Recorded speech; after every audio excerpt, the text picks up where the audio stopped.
And while we've been focused on the race for Congress in the Bronx and Westchester, there are some competitive primaries outside the 5 boroughs. In 1 week, Democrats in Suffolk County will pick their nominee for Congress as they try to unseat a one-term incumbent Republican. The contest in New York's 1st District pits a familiar face on cable news against the district's former Democratic nominee.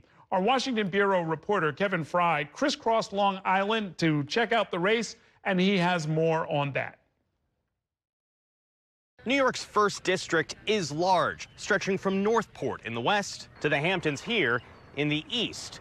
Republicans have controlled this congressional seat for the better part of a decade, and Trump won this district by just shy of 2 points back in 2020. Still, the Democrats running for this seat tell me, don't count us out. Democrats, we need to play offense. John Avlon, a familiar face to viewers of cable news, says he couldn't sit on the sidelines any longer. We need to break this fever that's gripped our country and then build a new kind of politics that's based on common sense problem solving and sees bipartisanship as a solution and not a problem. And that's what I've believed my entire career. Avlon left his job as a CNN commentator to run. He argues he's best positioned to flip New York's 1st congressional district this fall, noting his primary challenger, Nancy Goroff, lost to incumbent Republican Lee Zeldin by nearly 10 points when she was the Democrats' nominee here 4 years ago. Avlon touts the endorsement of several New York congressmen and of state Democratic Chairman Jay Jacobs, who is backing Avlon in his personal capacity.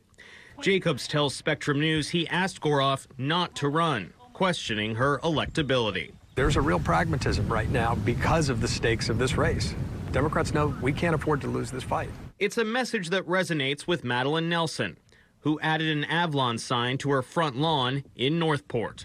I think he's got a lot of charisma. I think he's going to get the people excited and enthusiastic. Days later, in nearby Green Lawn, we joined Goroff and a team of her volunteers as they made their own pitch to voters. The majority of people here are on our side of these issues, and we just need to make sure they show up to vote. Goroff is a former professor and department chair at Stony Brook University. After losing in 2020, she helped to launch a nonprofit promoting diversity and equity in public schools and worked to defeat what she calls MAGA extremist school board members on Long Island. We've been able to bring people together, and we have an incredible grassroots network that we are now using to win in the election now and in November. She argues that while her opponent was providing commentary on CNN, she worked to get things done for her community. I'm a problem solver. I'm a scientist. I look at the facts and try to come up with solutions. Her advocacy is a point of pride for her supporters. Nancy has really shown that she can roll her sleeves up and do the work and get her hands dirty. Avlon and Goroff say voters ask them about the same 3 issues: the cost of living, the threat to reproductive rights, and the need to defend democracy. Both vow to defend abortion rights and on affordability offer a variety of ideas, including incentivizing building more affordable housing. I see it both as bringing more dollars to Long Island and also making sure we're having those conversations to figure out what makes sense for each community. Avlon, leaning on his electability argument, argues flipping a seat like this is the only path forward to remove the cap on the deduction for state and local taxes, or SALT, which hit many Long Island families hard. Republicans passed the cap to help pay for Trump's 2017 tax cuts. They're never going to repeal it, no matter what Republicans from New York say, because the national Republicans are too invested in that red state, blue state divide. But Democrats can and will. If we take back the House, those Trump tax cuts are set to expire in 2025, and we'll be able to negotiate. The incumbent Republican here is Nick LaLota. He declined to say which candidate would be an easier electoral foe. They're very focused on hyper-liberal issues that honestly aren't what most Suffolk County voters are looking for right now. I'm going to campaign like it's the tightest district in the country. In a matter of days, Democrats here will have their chance to set the stage for November.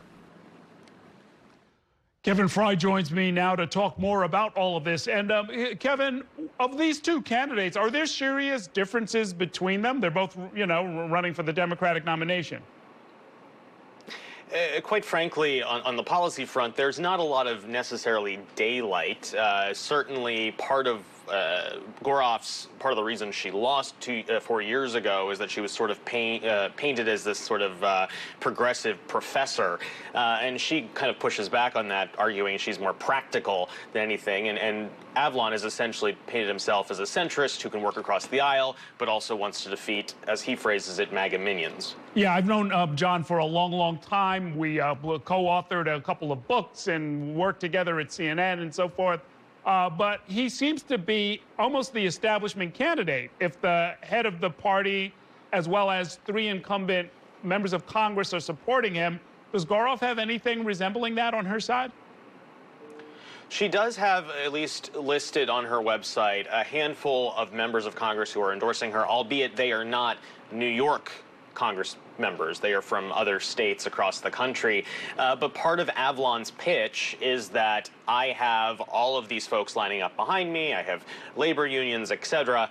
And Goroff, when I asked her about that, her response was essentially, yeah, he's putting a lot of stakes on having these endorsements. We're reaching out to the people.